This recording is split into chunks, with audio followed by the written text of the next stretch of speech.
Thank you so much. I'd like to say just a few introductory remarks. So first of all, thanks to Commonwealth Club for hosting this great event. Today is 700 days since the beginning of Russian full-scale invasion to Ukraine. And the war is going on, and the war is happening every day. And just yesterday, Russia committed another missile attack on Ukraine and killed 18 people and destroyed and damaged dozens of buildings in Kiev and in Kharkiv.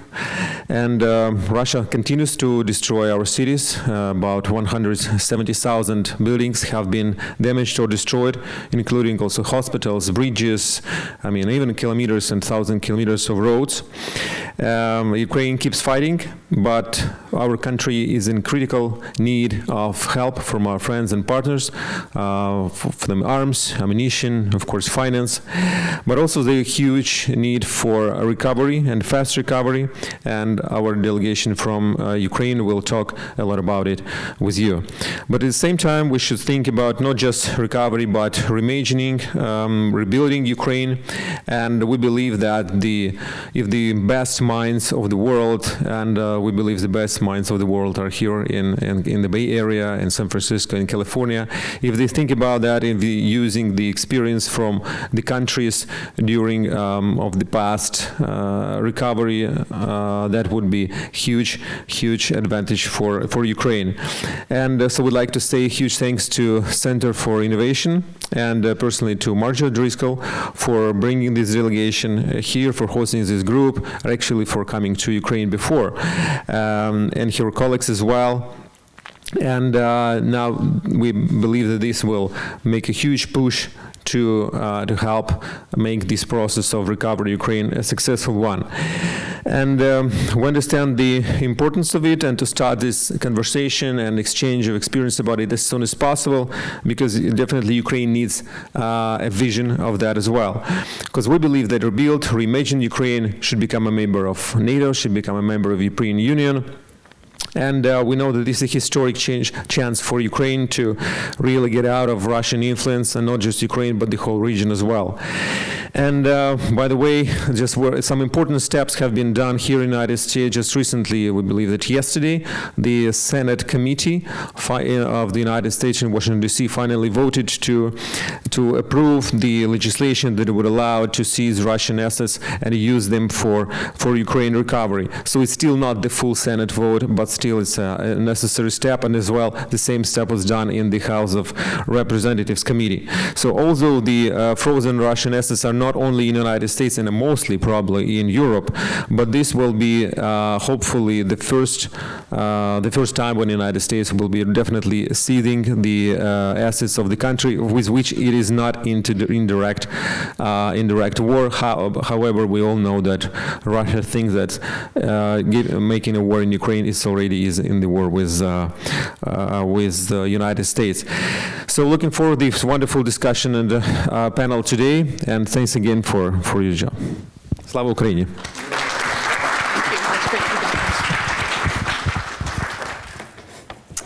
So hi, my name is Marjorie O'Driscoll. I'm the director of the Center for Innovation here in San Francisco. 2 years ago, I can honestly say I had never been to Ukraine, nor did I know anyone from the Ukraine. As with all you Americans in the audience, we all watched in horror almost 2 years ago as the invasion happened. It was unspeakable, it was unimaginable, and we were all torn apart by watching this. And the Center for Innovation, which is an organization focused on innovation in the design and construction industry, we found that our board kept talking about what was going on in Ukraine and how might we help. And so these are people who are builders and architects and technologists, and we kept being struck with this idea of how might we help. We're a very small organization, and we thought, what can we do against the forces of Russia to help protect and serve the people of Ukraine? one of our board members had this idea. He said, well, why don't we ask people in Ukraine what it's like to live in war, but also have to rebuild critical infrastructure during the war, bridges, things that needed to be rebuilt. So we started trying to find people in Ukraine who might be willing to talk to us. And so we did a webinar with people who were literally in a bomb shelter talking to us while missiles were flying above them about what it was like to work in war. And it was incredibly moving. And at the end of the webinar, I asked, what more can we do here with our incredible resources in the design and construction and technology industry? And they said, we'll tell you one thing. We need to rebuild this country, and we'll have to do a lot of rebuilding going forward. And we only know how to build how Russians taught us to build. And let's be very clear, we don't want that as we think about rebuilding. So we want to learn another way. So I thought, wow, that's a pretty big ask of those of us very far away in a war zone. And how could we actually manifest this? How could we fulfill this desire, which really resonated with everyone in our organization? So we started working with an emerging NGO in Ukraine called Dobrobat, and you're going to hear more about them. They do emergency repairs to hospitals, homes, and schools due to Russian shelling. And it's a volunteer corps of over 50,000 volunteers in the country who will literally come and repair windows and schools in places which are hit by shells and bombs. We were so moved at their work that we started talking to them and said, how might we help you? And they said, we think this idea of bringing people from Ukraine here to the Bay Area could be really amazing for us to learn another way to design and build as we hold these ideas of emergency repairs, which are required, but also because of the extensive damage which has happened there, how might we rebuild our whole nation in a different way? That's a big ask of a very small organization. I'll just tell you, when we started this journey as a small organization, saying, well, certainly there are other people thinking about this, and we developed great partnerships with the U.S. State Department and other U.S. government agencies, but we kept looking around for other NGOs who were stepping forward in a really holistic way, and we discovered we were kind of the only people engaged in this sort of way of thinking. So we continued to talk with Dobrobat. We started this idea about, okay, what if we brought people here from Ukraine? And Dobrobat, in the course of those conversations, Dobrobat said, well, you know what? We actually think you need to come to Kyiv first to see how we actually build. So let me tell you, that's not my world. That's not what I do. I was terrified of being the person who goes to a foreign country that needs to be rescued by my government. I had no desire to go in the midst of a war and be more trouble and more problem for a nation under war. But one thing that you will hear from all the people here is they're very persistent. And they kept saying, you can come. And the U.S. State Department said, it's okay, here's our guidelines, here's what you should do. So we think you should go to Kyiv. And we had the honor, and I say deep honor, to go to Kyiv and work with the people that you're meeting now in the first sort of internal conference in Kyiv with Ukrainians talking to Ukrainians about the problems of rebuilding. It was feisty. It was great. It was democracy in action. It was people really talking about the hard issues, about the long-range thinking of rebuilding the country. And at that conference, we announced that we were going to bring 10 people. We originally started with the idea of 12, but 10 people here to the San Francisco Bay Area to learn what we call advanced means and methods of construction. So for those of you not in the design and construction industry, what that means is we wanted to show them computer modeling of buildings. We wanted to show them a lot about sustainability, which we obviously care about. We wanted to show our messy community process that's involved in creating buildings of all sizes, all throughout California and all throughout the United States. We wanted to show them the good and the bad, saying don't do this. But here are some other ideas. We are offering these ideas to the Ukrainian people. We have no expectations, no requirements that these courageous people do anything more than listen to the ideas that we're putting forward and adapt them and think about them in the way that makes best sense for the people of this nation as they go forward. You will hear that construction is now continuing in the war. I mean, people are rebuilding, and then damage continues to happen too. So the people of Ukraine for 2 years have been holding both this idea of fixing what we have now, defending what we have, as well as a long-range thinking, which is a lot to hold in your heart. And I have to say, it's been really my honor to get to work with all the people that you're going to meet today. They've spent 5-6 very busy days, really almost 10 hours a day, seeing the best that we think the Bay Area has to offer. So one question I have for all of them is, how's it all going? What are you seeing, and what stays and what resonates for you? But more about that in a minute. I want to do a very, very quick overview with the slides of the situation in Ukraine now. I think that this audience is incredibly wise, but in some ways it's easier for me to talk about some of these issues than some of the people that you have already heard. For those of you who have not been to Ukraine, it's a really big country. It's about 1.5 times the size of California. If you think about California on its side, that's sort of the shape of Ukraine. We have people here today who are going to be speaking from Kharkiv, right on the active front. You'll also be hearing from people from Kyiv in the heart of the country. The war has had a staggering impact on the people of this nation. The total number of Ukrainian and Russian troops killed or wounded since the war began is over 500,000 people, according to the New York Times. Over 30,000 civilian Ukrainians have been killed. According to the United Nations, over 10 million people have been displaced or are seeking refuge in other countries. Today, Ukraine has a population of 34 million people. This is a steep decline from just 2 years ago, where the population was 44 million. So a quarter of the population is now displaced or out of the country, and it's a very deep concern of the Ukrainian people that people won't be able to return home. And it is abundantly clear that people will not return home if they don't have a house and a school for their kids and a place to work. Can we have the next slide, please? Thank you.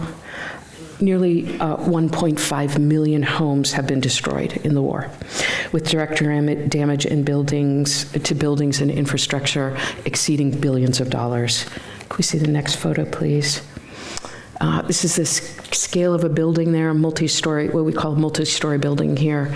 Can we see the next photo, please? This is a photo of Irpin University. This is a member of our delegation from Irpin University.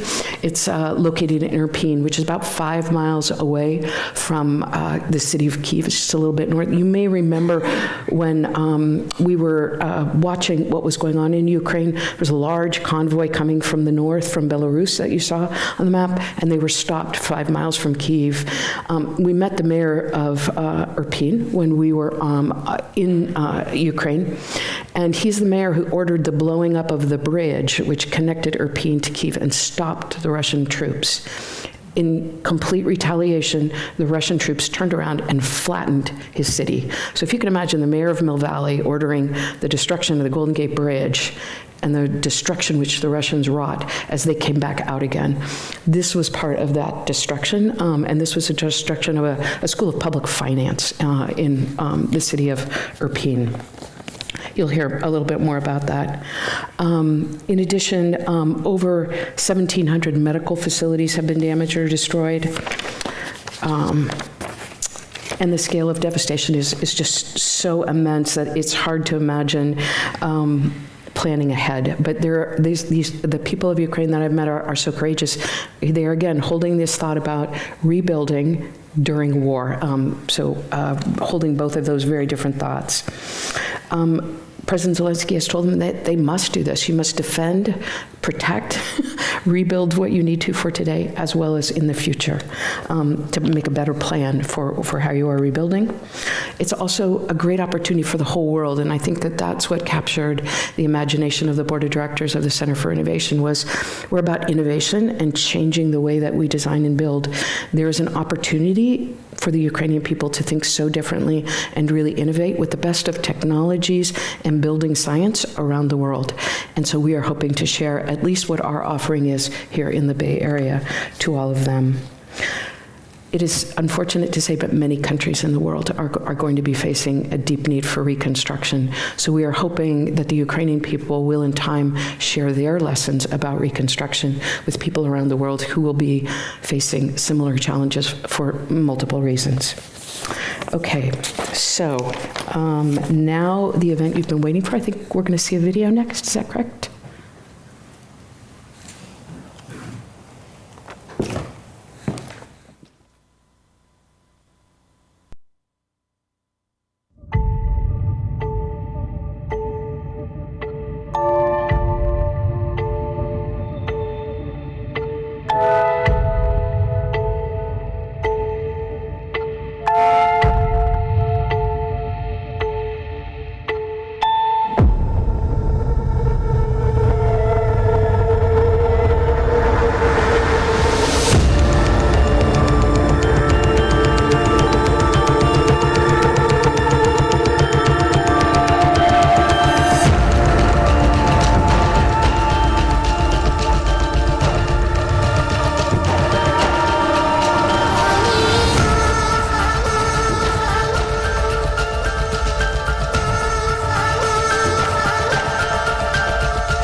Okay, so I think you can see the impact that Dobrobat has had and the work that they're doing. So now I would like to introduce you to the founder of Dobrobat, Rostislav Smirnov, as well as Andrei Lochnikov, and they're going to tell you a little bit more about their organization.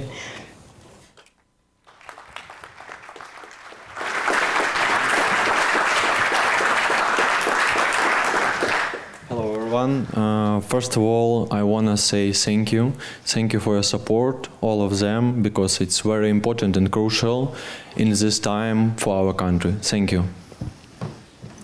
I want to say about Dobrobat. I'm co-founder of Dobrobat. Dobrobat is a very big volunteers project in our country.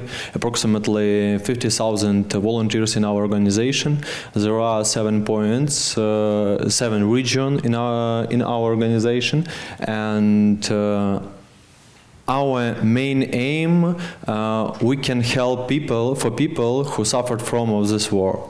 And our task is we can help with roofs, windows, walls, and another.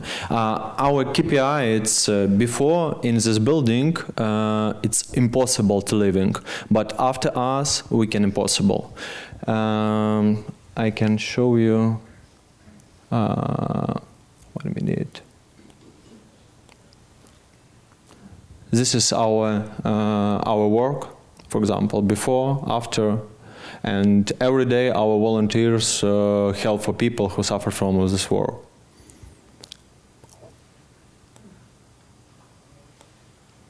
Yeah, it's our partners, and I want to say that it's our ambassadors.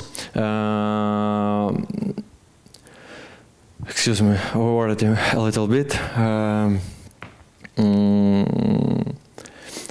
They support us, and they very famous people in our country, and they always talk about our project, and because in our country this project is very popular, and many people every day join to us and help for people in this territory.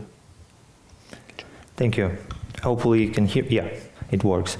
And as Rostislav already said, support is really important, and that is also why we are here. So these people support us, and we're here also for support. I will briefly share my story. My name is Andriy Lakshtanov. I'm in regular life a marketing director of Hilti Ukraine. This is a company that deals in construction. I have a little bit more than 15 years of experience in construction industry. So this is my passion. And since almost the very beginning of the war, Dobrobat was created, the full-scale war, and we as Hilti started to help Dobrobat, and I joined Dobrobat as well. And as you saw, and Rostislav told, we're quite big already, yeah? So it's about 50,000 volunteers operating in 7 different regions. What are we thinking additionally is more strategical questions. So my responsibility is cooperation in the international cooperation in the construction industry. So I'm also happy to be here, and I'm happy this event is happening, and I'm happy and very thankful to CFI for hosting us. As you heard from Margie, this is a sequence of certain steps and the strategy we discussed and in the process of implementation. As you heard from Margie, the group of like-minded people from various spheres came to San Francisco with, let's say, aligned idea and common goal. We would like to build back better, or what we call, even during our trip, we discussed in this slogan, and now it's kind of a controversial, build forward, yeah? So maybe it's a little bit even better, build forward. So using the platform of Dobrobat, we think not only about the fast recovery, we think about the future full restoration of Ukraine. If the war ends tomorrow, are we ready for it?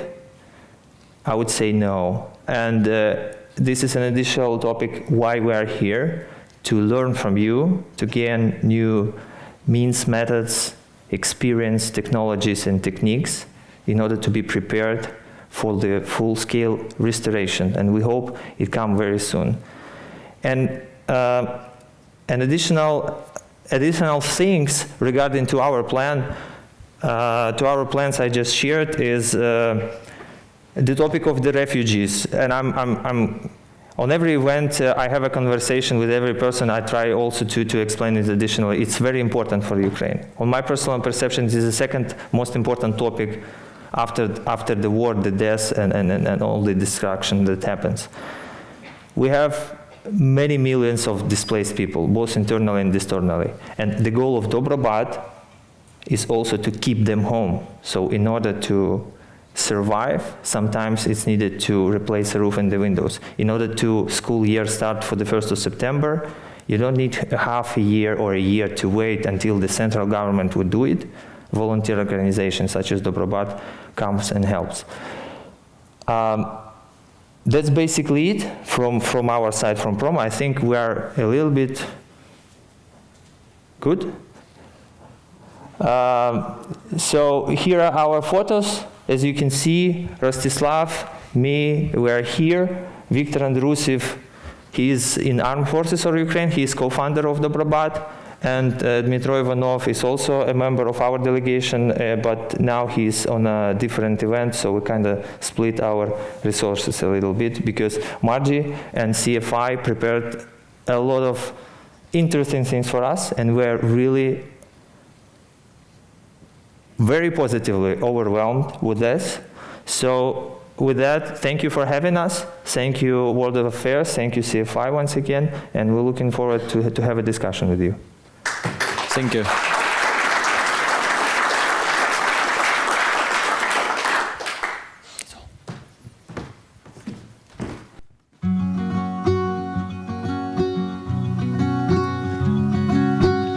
Вітаю! Я Олександр Маркушин, мер міста-героя Ірпінь. Я народився та виріс в Ірпіні. Разом зі своїм містом я зростав та розвивався. Моє місто було затишним, європейським, прогресивним. Ставало магнітом для молоді та молодих родин, які обирали спокійне життя посеред лісу.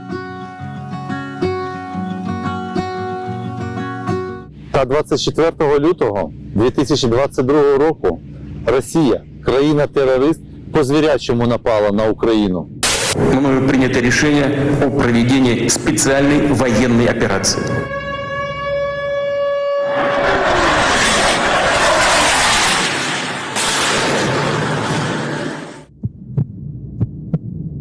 It's day 2 of Russia's invasion. Today all the focus was on Ukraine's capital, the battle for Kiev. It's not a question of if Russia takes the capital, it's a question of when.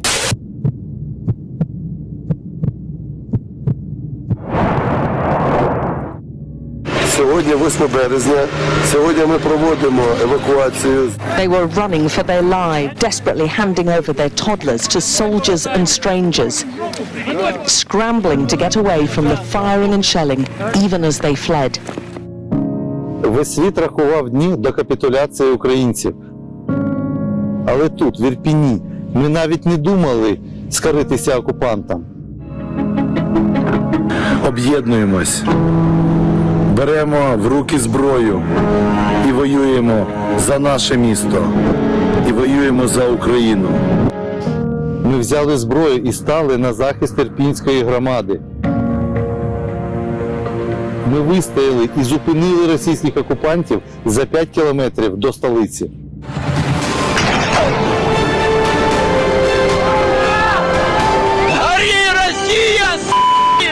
За цю перемогу саме в Ірпіні ми заплатили високу ціну – сотні загиблих, 70% зруйнованого та пошкодженого міста.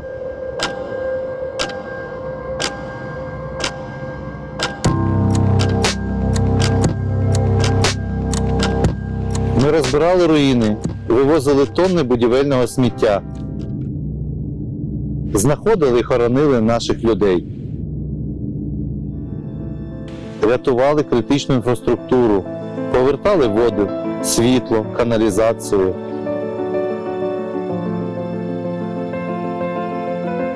Але найважче виявилося відбудувати життя. Росіяни нанесли Ірпіню дуже сильні рани. І ми почали нову боротьбу за його життя.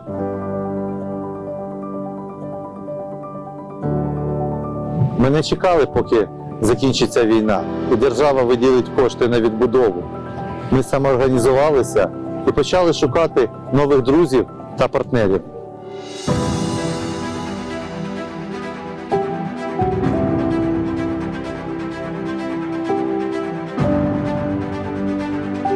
ЮНІСЕФ за 4,8 мільйона євро відбудував ліцей номер 3 для 1500 дітей. Це був найбільший проєкт відновлення освіти від ЮНІСЕФ у світі. Уряд Литви відбудував дитячий садочок «Рута» для 300 дітей.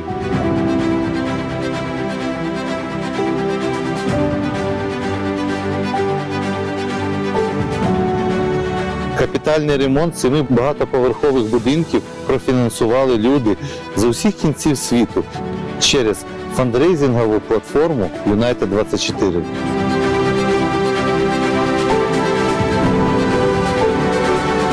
Рани Ірпіня почали потроху загоюватись. Залізничний міст, розбомблені дороги, зірвані мости.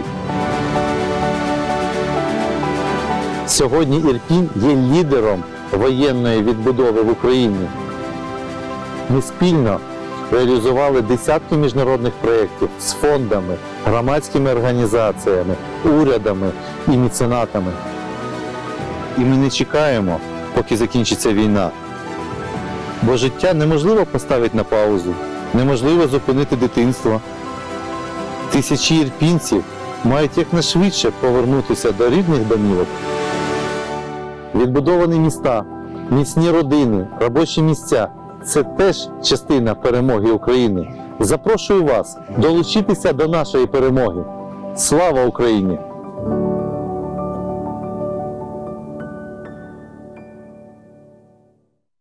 I'm so honored to be here with you all today, moderating this panel with these extraordinary people.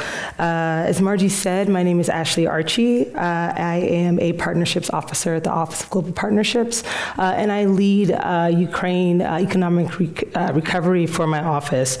And so what my office does is that we look to advance the Department of State's top foreign policy priorities through private sector engagement and public-private partnerships.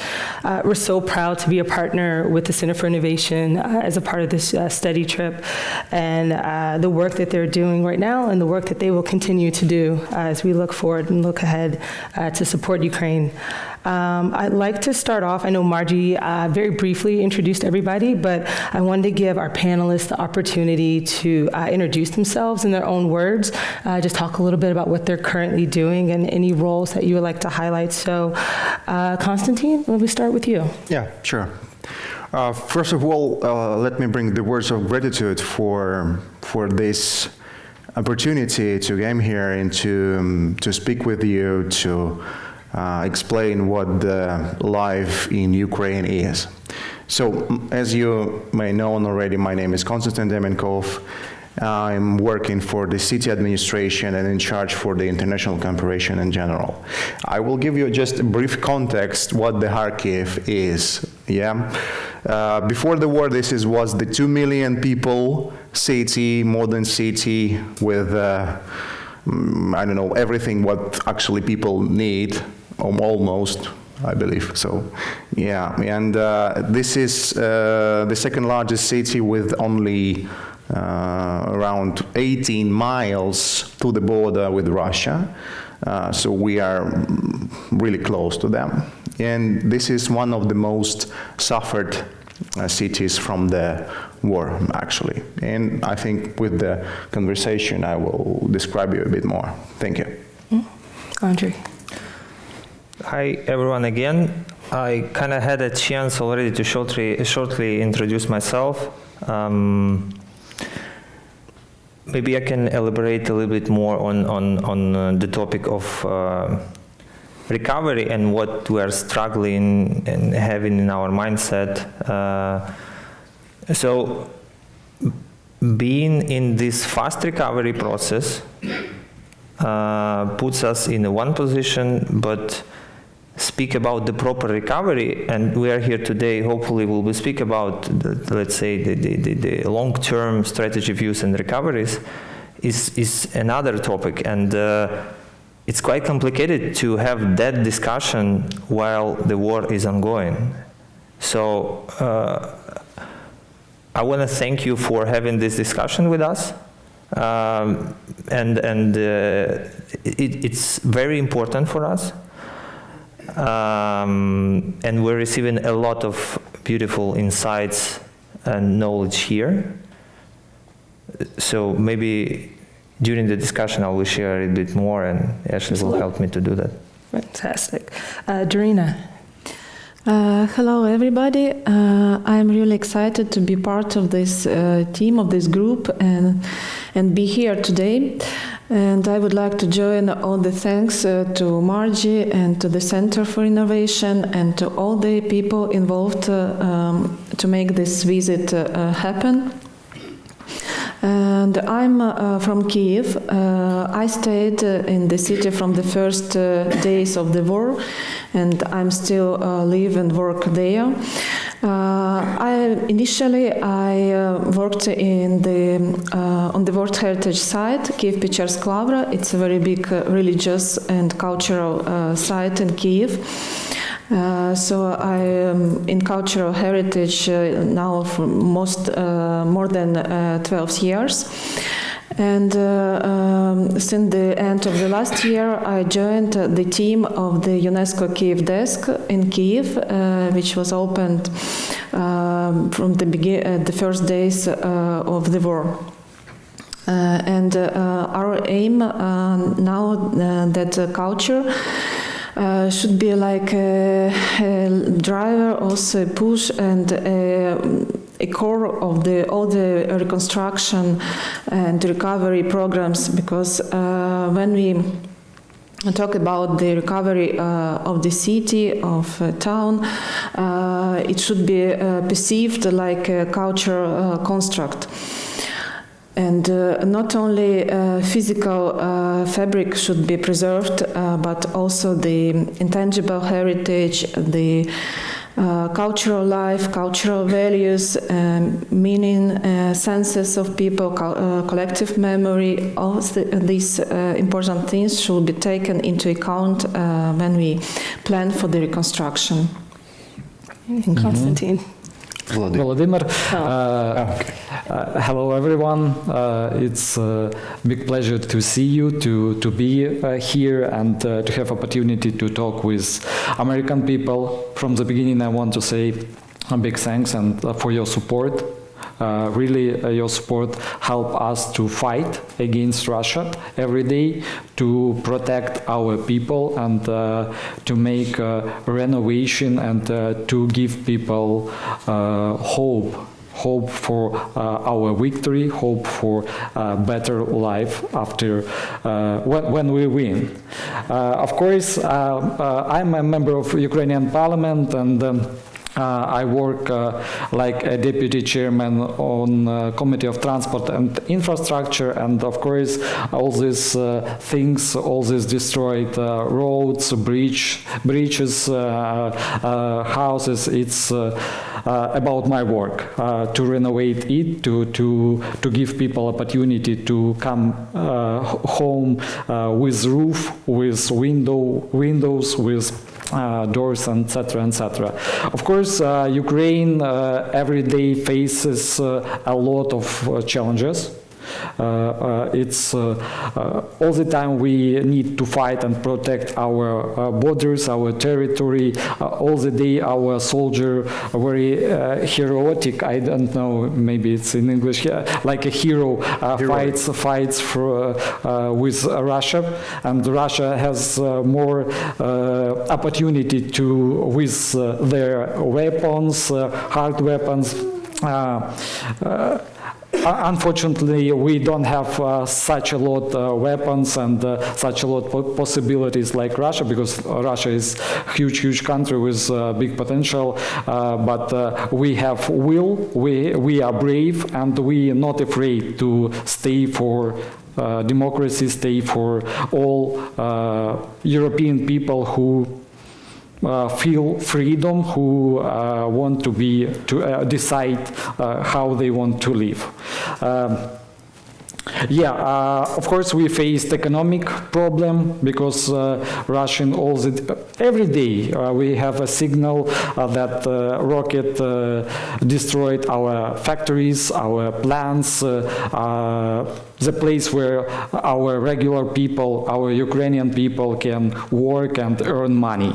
So it's all the days challenge to find the solution where we can remove people where they can stay with normal conditions. And of course, our government, our non-profit organization very help with this, and it's for us big and challenges and big opportunity to realize and to build or renovate buildings in more progressive way, modern ways. Also, for us, every day we see the problem with coming back, taking people from the abroad to our country, because a lot of children, a lot of women leave our country because of security. We cannot guarantee security even on the west part of Ukraine, because rocket can bomb in any place, in any time, and no guarantee. Not for whom. That is a big challenge for us, and for us very important.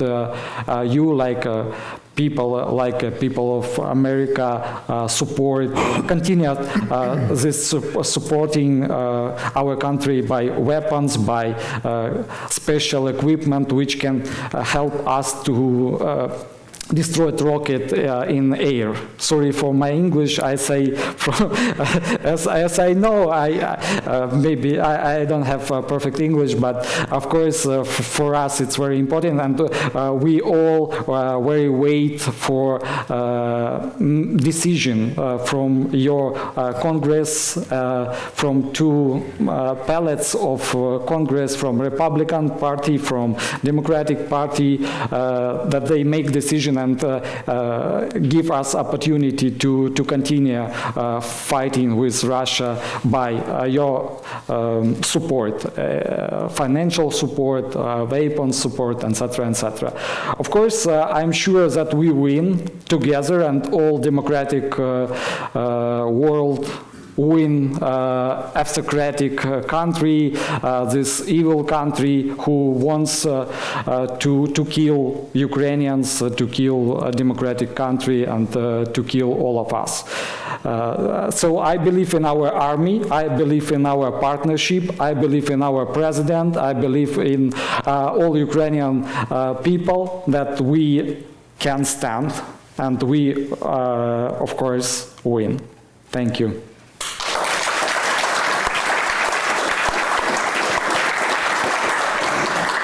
Thank you. No, that was fantastic. Thank you all.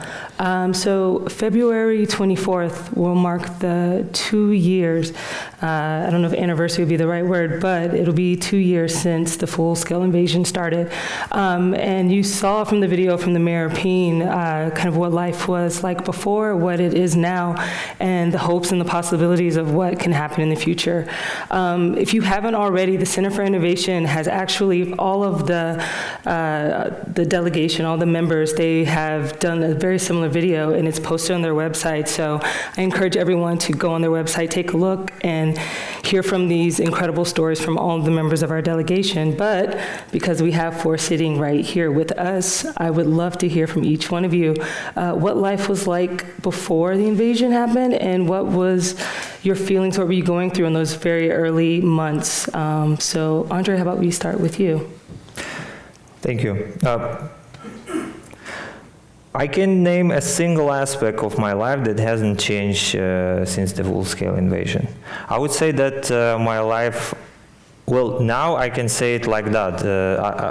I wouldn't say it back then, but now I can say it like that. That back then, my life was close to ideal. I had a family, I had my lab job, I had development opportunities and career path. I had a lot of activities and traveling. My main hobby is related to sports. I'm in the sports since childhood, and then now I'm in a triathlon. Who knows that it's a discipline starting from swimming, then biking, and then running. And there is a special event, it's called Ironman.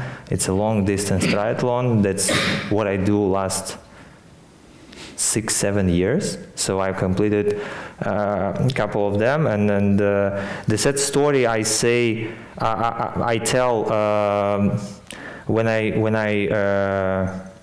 remember in this, 2021, I had an Ironman in Barcelona.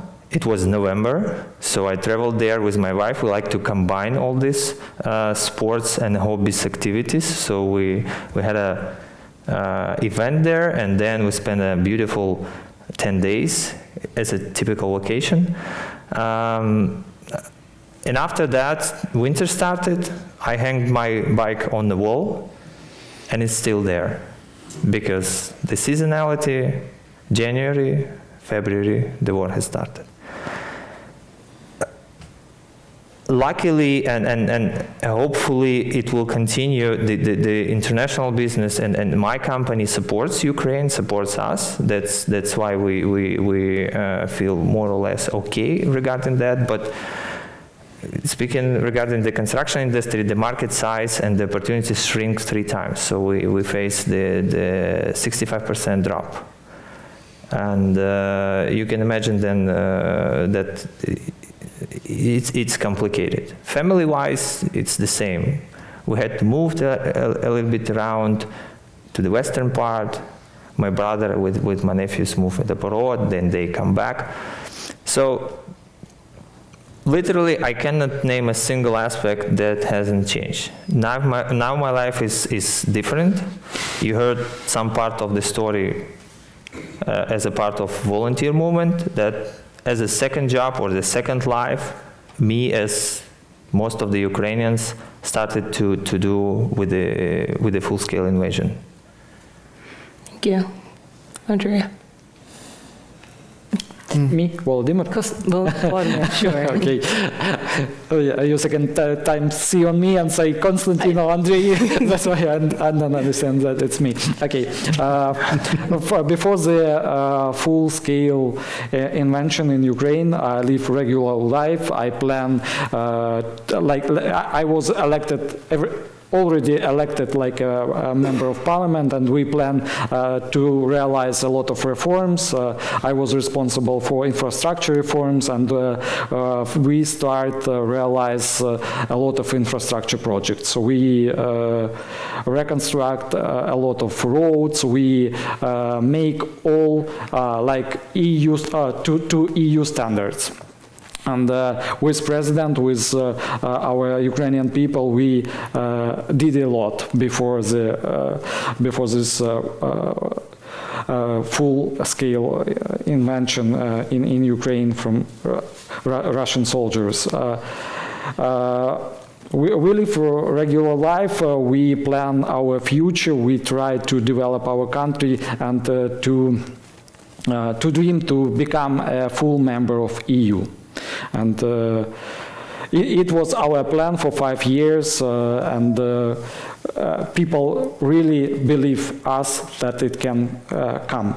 All people tired of Soviet Union standards, of people tired of Russian influence, and we all dream to live freedom and to live in European country with European standard of life.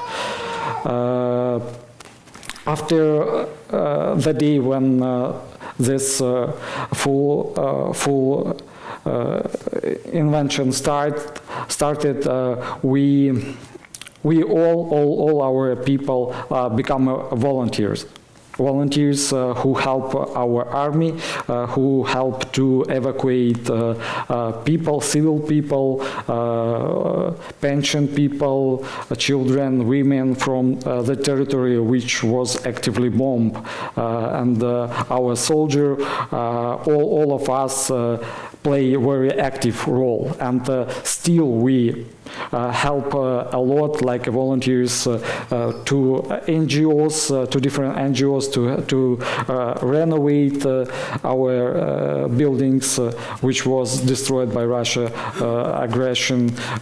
We help to find a place where people can work if they lose work or live on occupied territory and move from this territory. I forgot to say that I am from Melitopol. Melitopol is Zaporizhia region. It's very close to Crimea. It's called Gate to Crimea, and it have been occupied for almost 2 years. My city occupied almost 2 years. Biggest part of citizens of this city moved to Zaporizhia, to not occupied free city, big city, and now they are like refugees, if I'm not mistaken how it's called. It's refugees, but it's inside of our country. A lot of people went to Ogan to EU and try to start a new life out of our country. I can say that now our goal, the main goal for us, for Ukrainian people, is to kick out Russian from our territory, to kick them out and to start renovation, rebuilding, and to start normal life, safety life. No one, I think, dream about to be millionaire or richest. All dream about safety sky. I don't know if I right say, like without bombs, safety environment, without minus, and we can do it all only if we will be together. Together, all Ukrainian people, together, all civilization world who fight for democracy, who provide human rights and democracy, and I think we can do it. We are ready to fight, we are ready to stand for democracy, stand to free our territory. Many territory which was occupied by Russia, it means like Kiev region, Kharkiv region, Kherson was free by our soldiers, by our heroes who fight with Russia, and we kick them out from this territory. Sumy region, they also try to occupy our territory, and we can kick them out from that territory. So the biggest part, the territory which was occupied, we make free, and people come back on this territory. Our people come back on this territory, and they believe in our president, they believe in our army, and they believe in foreign partners. But still we need more weapons, we still need more support, economical support for our soldiers, for our people, because without this it's very difficult to fight with Russian. Yeah, I don't know, but of course we also sorry for taking a lot of time, but of course in this time when we fight with Russian, we try to realize a lot of reforms. We do a lot for getting standards, EU standards in our legislation. We do a lot with fighting with corruption. We do every anti-corruption infrastructure which want to see United States, which want to see EU partners, and we try to be more transparently as we can. Of course, we try to realize other economical reforms which help us to replace our plants, replace our equipment to more safety territory of Ukraine, and try to start like work on this factory, on these plants for people. It's like opportunity to get jobs, to pay taxes, etc., etc. Now for all our budget, I think almost 100% we give to our soldier, to our army, to buy all ammunition, to buy all things which they need. But of course it's not enough, because all the time we need more and more, and Russia, if we stay on one place and not moved, not free our territory, the Russian try to have to build more protection infrastructure, and after that for us it's more difficult to free our territory. So once again I very ask you to press your government, to press politicians which you know to solve the problem with supporting Ukraine. We really need it, not for not just for word. We need this support. It's support need for our survival. Yes, survival word, right word for our survival of our people. for our children. For example, my family in Kyiv were all the time, and I have a child, 1 year and 3 months child, my son, his name is David, and he's in Ukraine. And I'm very worried about them. Thank you.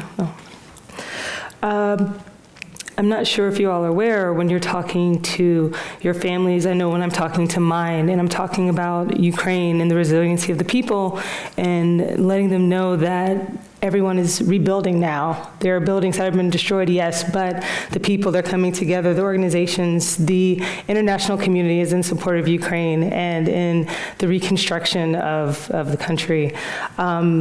And so they're always surprised when I say these things. And so I want to hear from our panelists, why is it so important that right now everybody is in support of rebuilding and supporting Ukraine? So Darina, I want to start with you because you're coming from a very unique perspective of also tying in the cultural preservation. So I'll start with you. Thank you, Ashley. I would like maybe to give you a brief overview of the project that UNESCO is now doing in Ukraine. UNESCO is supporting Ukraine in different directions according to the mandate of the organization. It's in culture, in the field of culture, education, media, communication, and we provide like different kind of support. This is preventive support. Just capacity building, emergency assistance, support of resilience of cultural heritage specialists, of artists, of people who represent creative industries in Ukraine, and also a perspective in future, like planning for recovery, planning for, because the war showed that our cultural institutions were not quite prepared to this, and we are in lack of risk preparedness plans. We are in lack of. There was no like direct standard procedures from the government, from the ministry, how to do the evacuation, how to protect, how to do these immediate activities to protect collections in different museums. We were in lack of such like simple things as packing materials, to pack exhibits and to store them and to protect and to be ready to the eventual evacuation. So UNESCO and other international partners mobilized to help our cultural institutions to survive and also to build this capacity building, to form like core groups that could be could do the damage assessment in a proper way, to do the rescue campaigns, as for example this summer there was a huge catastrophe on the occupied territory of Nova Kakhovka. There was an explosion of the dam.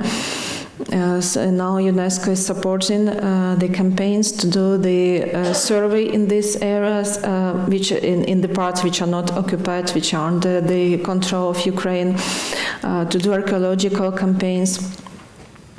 So really the needs are really huge, and UNESCO also is trying to do is doing the coordination and trying to support Ukraine and its government, its authorities as national and at local levels to do the planning for the appropriate planning for the future, to do it through the holistic, comprehensive approach, to develop rehabilitation plans for historic cities and conservation plans and preventive plans to be ready and to be ready for the next steps, not only provide the help now on site, but on the other hand, UNESCO is doing the monitoring of the damage assessment through in cooperation with UNITAR and UNOSAT, and it is like a combined monitoring, remote monitoring through the satellite images and on-site monitoring. And according to the UNESCO data, they verified that more than 372 cultural buildings, cultural sites were damaged. But in reality, this number, of course, is almost twice bigger. But UNESCO is doing like in its according to its procedures of monitoring. And now we are training people in Ukraine to help us with the on-site monitoring, on-ground monitoring, to have this more precise data of the damaged cultural heritage sites. So it's very important now to be united from different organizations, different international organizations, and Ukrainians as authorities at government level and also at the level of local communities, of non-government organizations, to cooperate together to complement the efforts and to move forward to our best future, to the victory. Absolutely. Konstantin, how about you? From my perspective, I would like to say that the need in the rebuilding, it is one of the most things what we need. We have like two main obstacles, I don't know, in Ukraine. First one is the ongoing war, ongoing strikes. People are dying every day, civil people, soldiers. And the second one, this is really destroyed cities.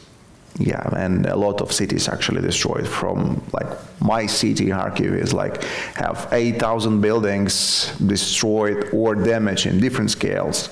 50% of the schools and 50% of the kindergartens. And like before the war, it was like 2 million people inside. When the war begins in the March, in the February 24, and in the March, in the first 2 months, it was like only about 350,000 people inside.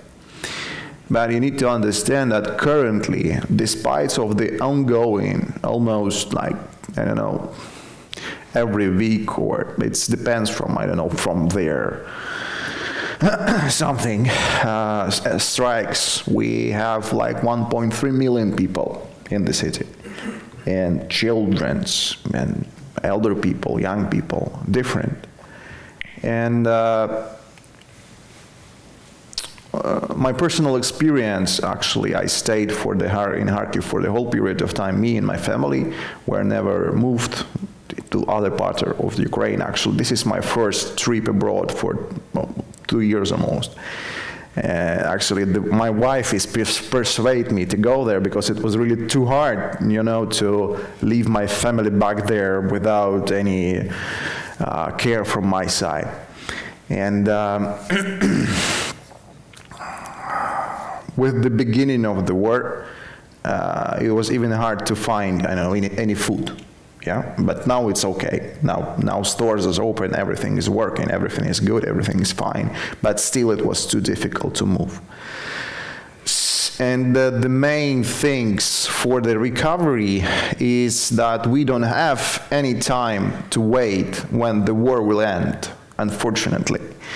Because as Andriy and my colleagues said, that we are in need to work as much as we can to bring people back in different ways. Why we need that? One of it is because of the economic situation, yeah?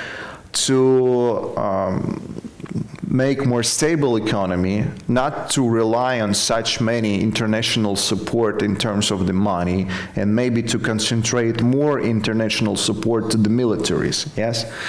So we are trying to resolve all this issue in,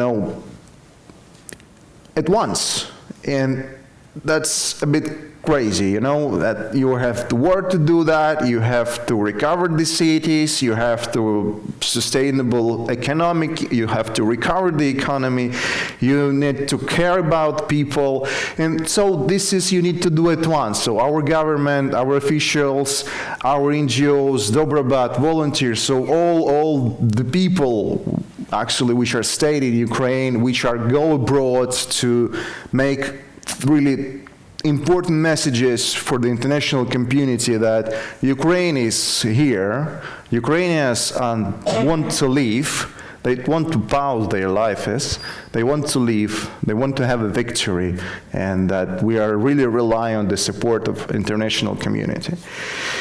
And so this is like the main things why we are here. We are here to gain best practices, to establish useful contacts, connections, and communications, to be useful also for you, maybe our experience also will be useful for the United States and for our partners.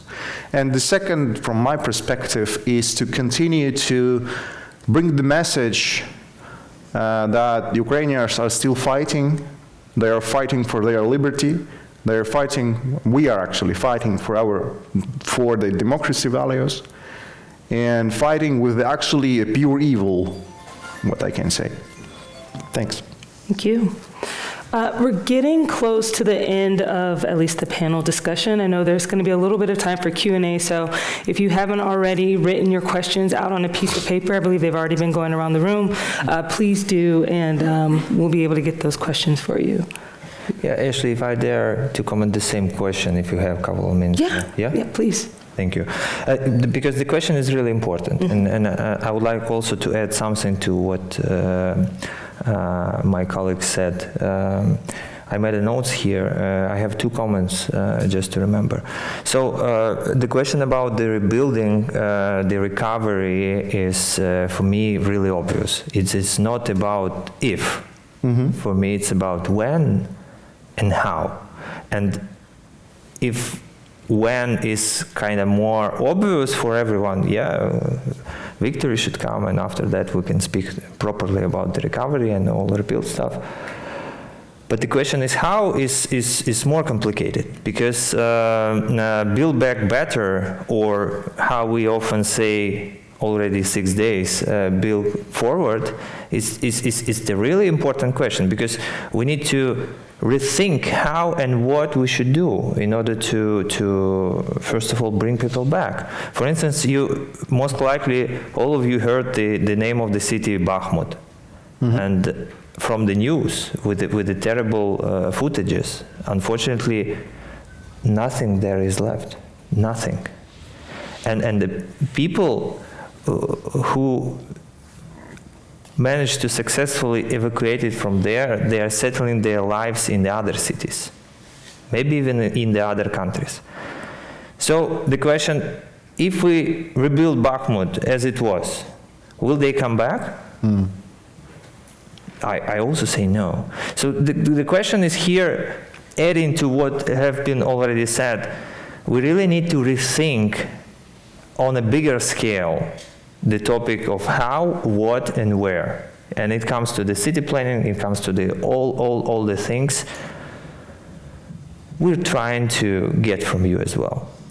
And the second comment I would like to add is referring to what Darina said, because it's really important to underline. Maybe it's very obvious for you, but I would like to underline it once again. Why do we speak about the cultural heritage? Why do we, planning this trip with Margie, discuss this topic as a separate one? Because we clearly understand this is not a war only for territories, for the cities, or for the population. This is a war about the cultural identity of Ukraine. So, preserving cultural identity and rethinking and having that in mind when we speak about recovery and rebuilding is a crucial thing. Thank you. No, well said. Do we have time for one more question, or do we want to go into Q&A?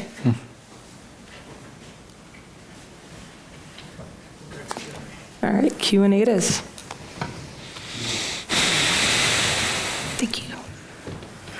All right, first question, and I will ask it to the group because it sounds like it would be open to anyone who feels strong enough to answer. What is the extent of the on-the-ground support from Poland, Germany, France, and other European countries? So maybe, Vladimir, maybe we can start with you, since being a member of parliament, you might have a little bit more insights of what that support looks like from just the other international. I will try him, okay? I will help him. Який об'єм допомоги ми отримали від Польщі? Ну, не то, що об'єм, просто прокоментувати допомогу. Від Польщі, Германії, Франції, тобто, ну, Європейський Союз. Скільки ми отримали, який об'єм? Thank you. You're welcome. Frankly speaking, I don't have like numbers of help. It's very difficult to me to update all the time the help. But of course, Germany really leader of helping Ukraine, and Poland also helped us, and we appreciate all European countries who support Ukraine in different ways. But of course, it's not enough. It's not enough. We not talk about like things. We talk about weapons. We need guns. We need tanks. We need planes, and everything other things we can do by ourselves. We need instrument to fight with Russia, because every day and yesterday I got a call from our soldier who stay in Zaporizhia region, and they protect one of the biggest city, Zaporizhia, and they said, we're ready to attack Russia, we're ready to free our territory, but we need weapons. I have a gun, but I don't have tanks, I don't have artillery, I don't know how it's... Artillery. Artillery, yeah. Yeah, and without this help, we can't do it. It will be like, just we go, they kill us, and that's it. And we don't have like human resources for such stupid things when we try to fight with tank by guns, by Kalashnikov or something like this. It's not enough for us. The main thing it's like give us this weapon, and America, United States have enough of weapons for our victory, for our soldier, and you just need to give us these things, and we did everything by ourselves. We have a brave soldier, we have a lot of volunteers, we understand how it's important for us to live freedom, to live normal life, and all motivation we have. We need only these things, and you have the most powerful country in the world. You are a leader in the world, and you have opportunity to help us. And frankly speaking, we are all Ukrainian people expect this support, and we don't have enough time to stay it like this, because we not want frozen if I'm right, say frozen territory or frozen conflict on the territory which was occupied by Russia. We want to free our territory because it's our territory. We're born on this territory, and our identity, all people understand that it's Ukrainian territory, and we don't want to give or give this territory to Russia. For Russia, I think it's enough territory. It's the biggest territory in the world, and they need to fix their problem inside of Russia, because they have a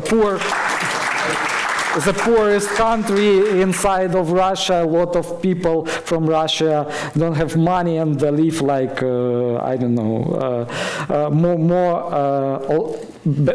worse than our people. Then they came to our houses, they were surprised of how we live. They stolen a lot of our equipment, wash machines. So they never see wash machines. It was surprise for us. They stolen this wash machine, our TV, a smart TV. It's something like go to space for them. And these people want to teach us how to live. It's impossible, and I can understand this way of thinking, and we don't want to see them in our houses.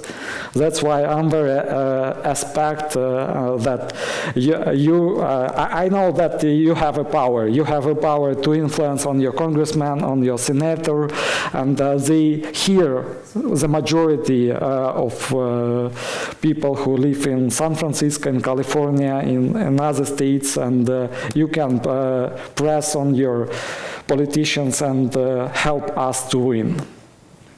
Thank you. Andriy, this question is actually just for you. How quickly did Dobrobat start responding to destruction? Rostislav can correct me if I'm wrong, but I think that during the first months after the full-scale invasion, Dobrobat was created, and a response on the destruction was also in place. Yeah. So within the months, everything was in place. We didn't have, let's say, the proper structure, naming, or other stuff. Nobody was thinking about that at this moment. All the resources and all the initiatives were, let's say, directing to the fast recovery, to the help the people who are in need. Thank you. Darina, what is something you have been surprised by, or something that has impressed you on the study trip? Not really surprised, but impressed and inspired.